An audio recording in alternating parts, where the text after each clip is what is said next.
All right, so let's start with the big story that we are tracking on WION after this hour, where in a bit of a surprise visit, the Israeli Prime Minister Naftali Bennett reportedly held talks with the Russian President Vladimir Putin at the Kremlin. He also next spoke with the Ukrainian President Volodymyr Zelensky on the phone before flying off to have a meeting with the German Chancellor Olaf Scholz. Now, this bit of diplomatic efforts have come on the 11th day of Russia's invasion into Ukraine. Now, Bennett reportedly offered to mediate in the crisis. He had a 2.5-hour in-person meeting with Putin at the Kremlin.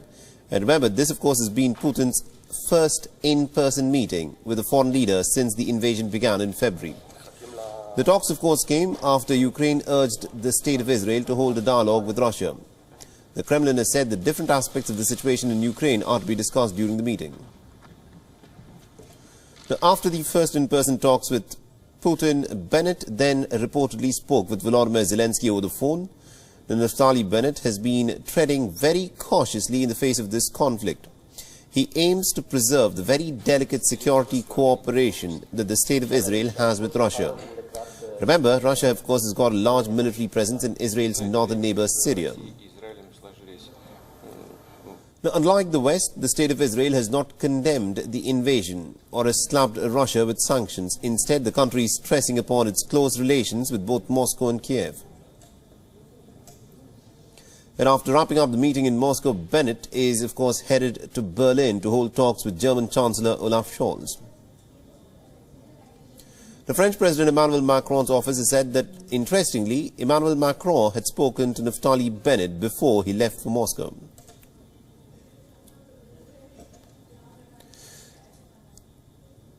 And we earlier spoke with our correspondent Jody Cohen, who joined us from Jerusalem with more updates in terms of what this meeting between Naftali Bennett and Vladimir Putin is likely to mean.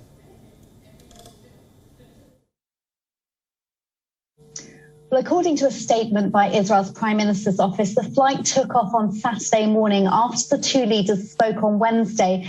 Now, the timing is significant because Saturday is the Jewish Sabbath, which is the day of rest. The Prime Minister, as an Orthodox Jew, would only travel on Saturday for a life-saving purpose.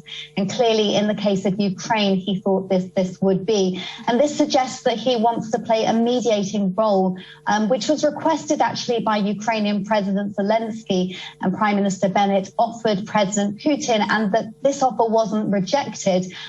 Also significant is the fact that an Israeli diplomatic source has said that the meeting was coordinated in advance with the US, Germany and France in continuous dialogue with Ukraine.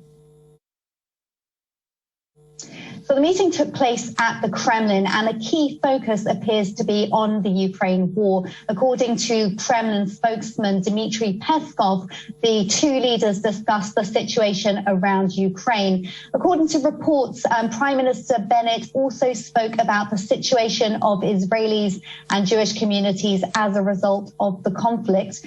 They also discussed the ongoing Iran nuclear talks in Vienna, which Russia is a signatory to.